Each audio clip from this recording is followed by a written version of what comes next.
Well, hello, folks. Welcome back to East Tennessee. I'm George. Hello. I've got my coffee here. Can you see it a little bit? Yeah.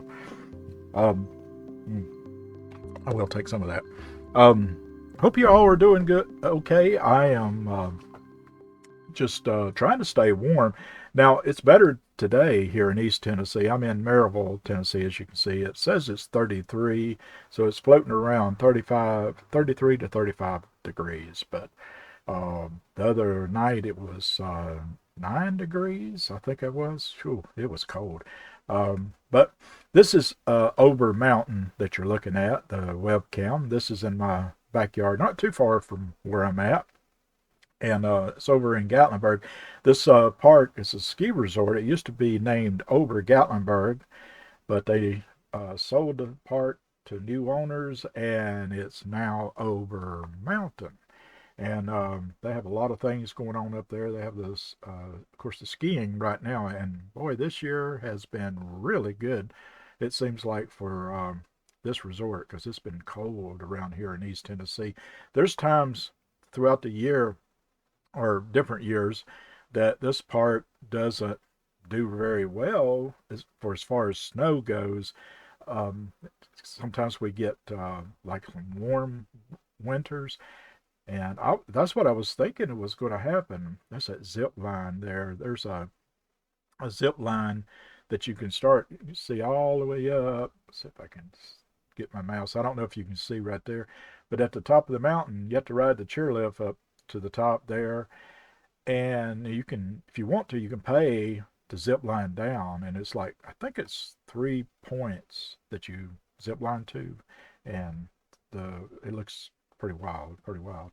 So today, anyway, what's going on? Well, yesterday I went out and I was trying to take some video, and my hands were so cold, it was horrible. So let me show you a little bit of the video of that.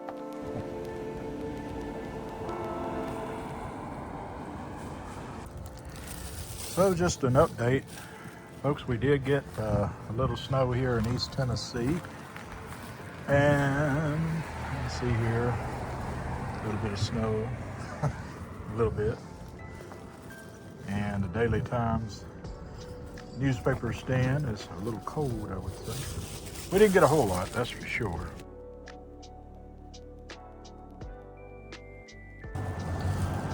Yeah, that truck's got some snow on it. Yep, not a lot.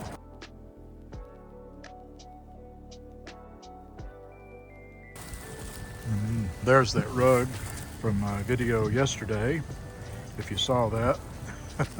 So yeah, we did get some. So you know, the weather people, they did predict that we were going to get snow, and you know, they're not completely wrong here. We did get snow. Now a lot of places did get more snow than we did. This in the area here, so especially in the mountains. So yeah, there was more of it this morning because it was just like a burst of snow that came through, and just the whole area was covered. The roads were horrible this morning, though. Ooh. Yes, it was so cold. I just said, heck with this. I'm going back in.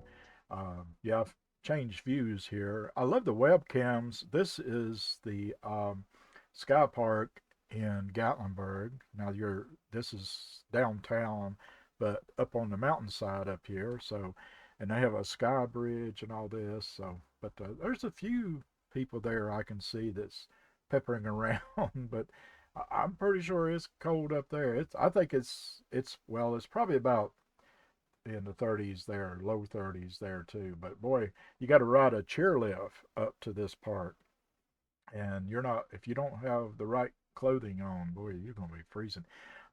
So anyway, yeah, they are calling for some more snow this weekend. So you got to realize our next potential winter storm for the upcoming weekend is a totally different beast from our last storm system. Hi everyone, I'm meteorologist Mike Witcher. Thanks for checking in with your morning weather update. Sure hope you have a great day today. It is a different beast. Why? Because we don't have the warm nose. We're not talking about a wintry mix, freezing rain, sleet, rain, snow. This is potentially an all-snow event. The reason why? Arctic air is setting up shop from the north. A low-pressure system swings its way in from the south to the southeastern U.S. This gives us our greatest potential for snow, especially across the eastern half of East Tennessee. Oh boy, I love snow if it's just a little bit. So, but I was so worried, and so many other people were so worried that we were going to get like a ton of snow. But in the background there, you can see that's Mount LeConte, and that is the Great-Smoky-Mountains-National-Park, and looking very chilly up in there. Yes, it is. So I wanted to tell you what's going on in the area here. Yesterday in Pigeon Forge, there was a house fire. Let me see if I can bring that up. That information there, what I had. I got a video to show you. Yeah, this is the video I saw on Facebook. And normally I don't go on Facebook that much, but I just happened to go on there, and lo and behold, I used to live over in Pigeon Forge, and I took notice because I know where this location is. So that is on Highland Park Drive up there. And you could definitely tell there was a big structure fire going on. Yeah, so when I saw that video on Facebook, and that's crazy that I saw that too, because normally I don't go on Facebook that much, but I just happened to be looking at it. That was yesterday afternoon, and that video popped up today. This came up from the city of Pigeon Forge, and says approximately 3:19 p.m. Pigeon Forge Police Officer Jimmy McMahon was on patrol in the 2000 block of Highland Park Drive when he noticed smoke coming from a residence. Isn't that something? So Officer McMahon immediately radioed the call in and assisted the female occupant and her pet out of the house and to safety. Good going to you, Officer McMahon. And isn't that something that the officer was just, going by or coming by at the same time? So that this was happening is crazy. I don't know what caused the fire. They didn't say. And I have a good friend that lives very close to that area. They don't know yet, but still under investigation. There's some of the smoke scenes and stuff. So it's always a tragic thing, when something like that happens, and especially in the winter. It was so cold yesterday. So another thing that I've been keeping up with, and this is the one of the things that I've been seeing on Facebook a lot, and I started watching these folks. This is the Buddhist monks. They are walking for peace, and it's called Walk for Peace. And they started in Texas, and they're going to Washington, D.C. I think they're in North Carolina now, and they will be, I think it is Virginia. It really is a kind of a sacred thing, I think it is. And I was reading a little bit about these folks, and they only do this like when there's some sort of disturbance in the universe, I guess you could say.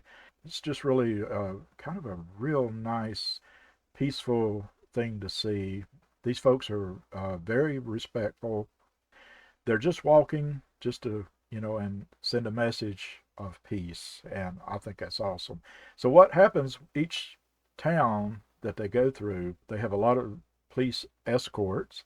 Whatever city they're in, the police will give them badges, and that's what this fella is holding here. He's holding badges, or he's got badges and stuff stuck to the this blanket here. And another interesting thing, they do have a motorhome that's following them.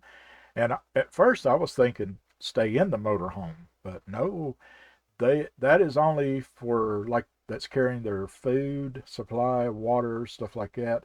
And if they do have to go to the bathroom, that's of course that's what they use that for. But other than that, they don't sleep in there.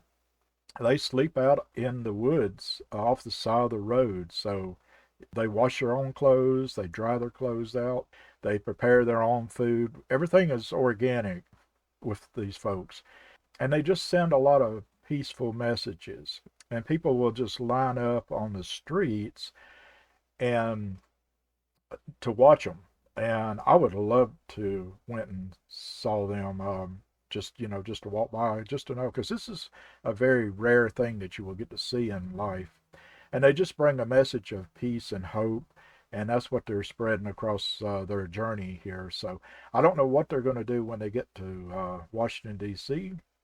That will be I think that's going to be their final trip there. But anyway, it's amazing to see people, how many people line up on the street to see them. And if they see disabled people, elderly people, they'll go up, they'll give them a bracelet, and they call them the peace bracelet. And it's really, or blessing bracelet, I guess. But very nice. And people bring them food, bring them water, and these guys, they also hand out flowers, to certain people, throughout their journey. So, and they just keep walking. And just imagine, folks, look, they don't have a lot of like clothing on, they have their robes and they have their blankets around them and their hats, but it's pretty cold out there. And these folks are, we're on a journey, and it's this time of the year. Wow. So anyway, I thought I would bring that to you folks. Yes. All right, folks. Well, that's about all I have today. This is the Space Needle in Gatlinburg, Tennessee, and you'll see it move around here in a minute. I think people can actually operate this one. But anyway, folks, I want to thank you so much for watching. I will be back on here again soon, and I hope all of you have a very, very good rest of your day, rest of your week. And as always, I want to wish all of you great peace. I want to wish you ability of wisdom. And also, I want to wish you the freedom from suffering. Okay, so go out if you can and do something great for someone or for yourself. Do something for yourself. So, folks, thank you so much for watching. And please be safe out there. Until next time, folks, this is George. And, well, I'll see you down the road. Bye-bye.